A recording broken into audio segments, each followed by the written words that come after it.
Hey guys, welcome back. I'm Laura Wilkie with Down Home with Lemon Pie, and we just finished our first author study, and I want to share with you guys what we thought. All right guys, welcome back. I am a Christian homeschool mama. I have 7 little ones ranging in age from almost 12 all the way down to almost 1. And we follow a very Charlotte Mason model, I guess, for our homeschool and for our lives, really. One thing though that I think that is very important to note is that the Charlotte Mason lifestyle or the Charlotte Mason educational model was created at a time that is different from our own. And I don't think there's anything wrong with altering that just slightly to fit today's current resources and today's time period. So some things that weren't included in Charlotte Mason's teachings, I think, are still very relevant for today. One of those things is things like coding. That wasn't even a thing back then. And another one is authors. I wanted to do an author study. I want to continue this. I want to do 1 per semester, and this is the first one that we have ever done, and this was so good. It went over so well. The kids responded really well, and I felt so great providing these things to my children. So the first author that I selected, if I can, I'm going to make them time period specific to what we're studying in history, but that may or may not always be the case. And this one falls within the time period that we are studying, kind of, as far as the whole school year goes. It's more what we're studying at the end of the school year, but I wanted to do it first so that it would fall close to Christmas, because we were studying Charles Dickens. And I thought this study was so good for our family.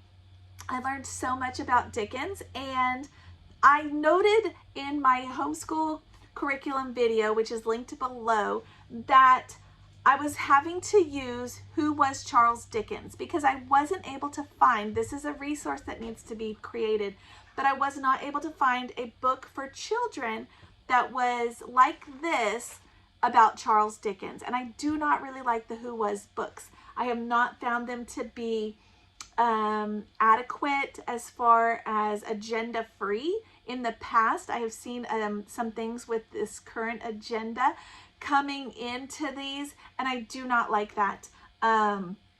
So this one actually was no different as far as that. It actually had some things that I believe were not true or not necessarily telling the whole story. So this was Who Was Charles Dickens. I read this first, and then I selected 2 of his works to read as a family. And the 2 that I picked were Oliver Twist, and I did pick the children's versions because I do believe that if the children are familiar with the story initially, when they get older and they read, if they want to read the full-length unabridged version, that they will have something to hold on to with the different language. You know how that can be kind of tricky and can be kind of drawn out and boring. So if we can get them in our kids' hands early where they can understand them, I think that that's a way better way to do it. And then later, when they are older or as an adult, they can tackle those a little bit more thoroughly. But I did also the Great Illustrated Classics Christmas Carol. I love this version. These Great Illustrated Classics, we have several of them. And I wanted to do David Copperfield as well, but we did not get to that one. So we may get to it later, I don't know. But my children's eyes have been introduced to 2 wonderful stories. We also watched the movies to go with both of these, and there are a ton of movies that you can watch for either one. So I just picked the ones that I thought looked okay, and they turned out to be cute. We watched an animated version of this one, and also that we saw, I think it was on Tubi maybe, and then we also watched the musical version, which we really, really enjoyed, but it was a little bit long. It's like 2.5 hours. So we watched it over the course of 2 days. We also watched this one. We've seen this one several times in several different versions, and styles. We've seen the Mickey Christmas Carol. I'm not a Disney fan, but we have seen the Disney Mickey Christmas Carol. We've seen the Barbie Christmas Carol because I have girls.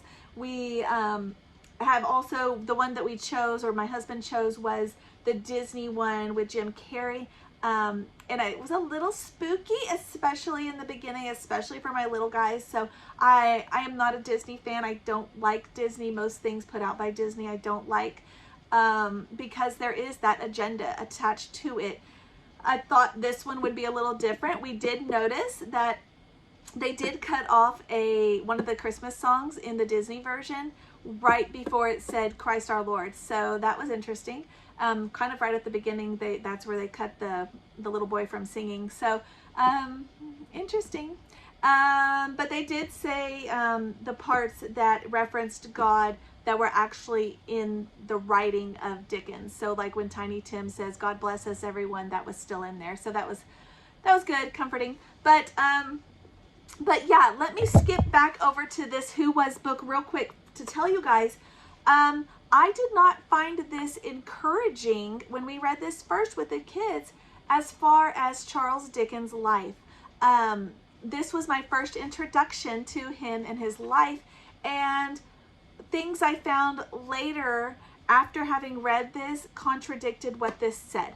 So this portrayed him as a very removed father, not involved, very estranged from several of his children, didn't really reference God at all, kind of sounded like kind of a jerk as far as a spouse and a dad.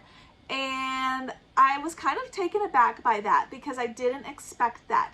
However, the current agenda would expect that, because that is kind of where they want to attack families. They want to attack men in particular, the current agenda does, and they want to promote the women. So that was kind of what you see in this. I didn't like that at all, and I took it with a grain of salt at first because I thought maybe that's how he was, what? And moved on. But I have found more resources, so I am going to link them here for you guys and link them below so that you can read these as well. And perhaps these will be better resources. I did find this one here. This is Who Was Dickens. Found this at our library. We read through it and it was just terrible. If I did not have this, had read this first, I thought I would use this one as like a, for the kids, the little ones in our home. But if I hadn't read this other one, I would be so lost. It skips around. It's very obscure. I just didn't like it at all. It was very confusing. If that was your only introduction to Dickens, you would be really lost. Or excuse me, it's called A Boy Called Dickens. I'm sorry, I had the title wrong when I said that, but it's called A Boy Called Dickens. But you can see that. Okay, this here is one that I have considered purchasing in the past from Book Outlet. They have this on Book Outlet all the time, and they have several of these. You can link below to find the Book Outlet link. And this looks like such a good set because it has them all together. I am not a fan of the illustrations. They look awful, but it does look like a good introductory set for kids as far as getting those classics into their hands in one lump collection because they're all in one set. So that looks fun. A World Full of Dickens. This one here also is like that, but it's picture book form and it's all in one book, not individual books in a box set. The illustrations on this one alone make me want to cringe, and that is why I did not buy this one. That is why I did not even introduce it to our kids, because the illustrations alone are awful. It just looks kind of scary. All right, mamas, if you are looking for something to just enrich your own knowledge of Dickens, maybe you want to do it over the summer or over the winter and then do the lesson, the author study, right after that.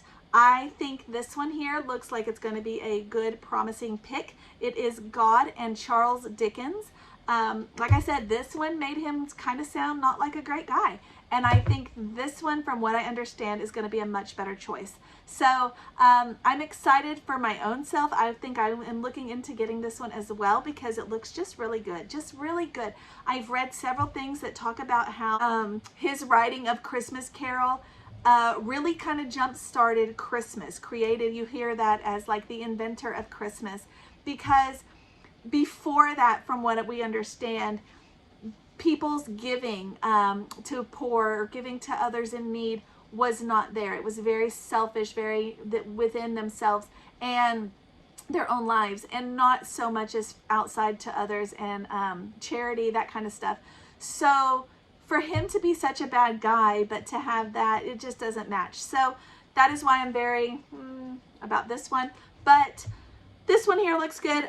Also, you may or may not know that he actually wrote this here, The Life of Our Lord. He wrote it for his own children, which this book made it sound like he was very estranged from them and didn't really have a lot of connections with them.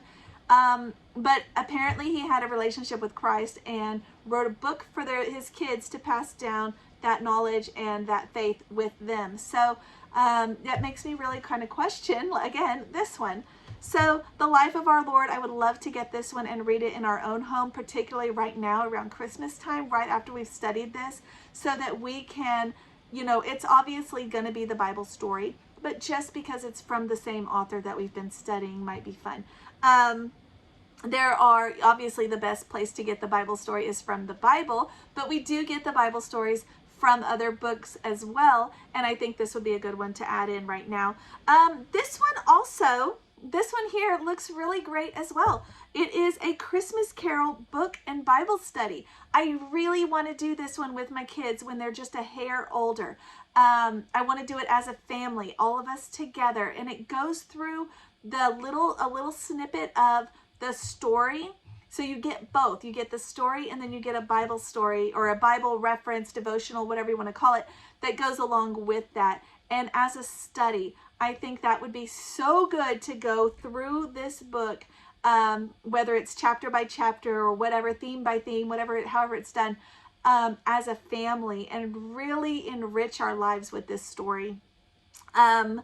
Okay, the last one that I had for this particular version was 52 Little Lessons from Christmas Carol. I think this is adorable. Super, super adorable. You could do it during the whole winter season, or you could even do like a morning and evening devotional, but it is a little devotional book just to kind of, you know, enrich your lives with this story.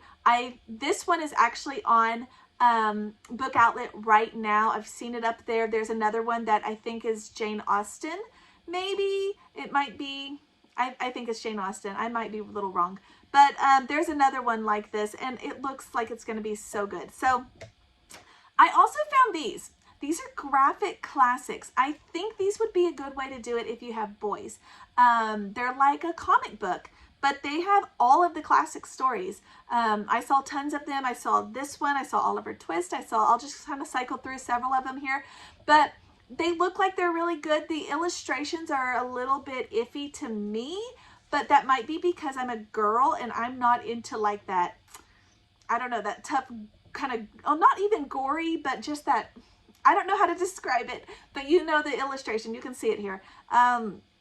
It's not flattering to me. It's not beautiful and pretty, but it might be a good thing for boys who sometimes need that other side, that more manly side.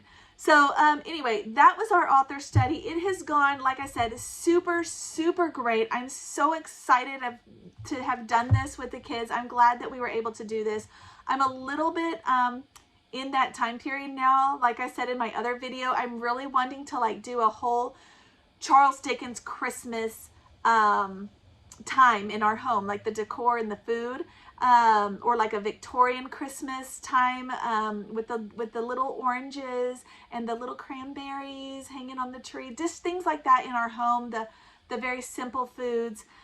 We'll see if we get to go that route or not, but I am just right now, I'm kind of in this time period right now, and it's kind of like surrounding my brain as far as everything that I'm thinking about. So it's just really fun to kind of take that time to do that, to just kind of walk into their lives and see and learn about them. So yeah, so that was our author study. That was our very first one. Like I said, the next one coming up is going to be Mark Twain. I've already found tons of resources. We're going to be reading I think Huckleberry Finn, Tom Sawyer, and I think Prince and the Pauper. We will see if we get to all of those. I did find a really great audio version of Prince and the Pauper, so I may try to do that one that way. But I'm excited to add this one. This is going to be, like I said, after the new year. It'll be our next study for authors, but we're done for now. Thanks guys for watching. I will see you guys next time.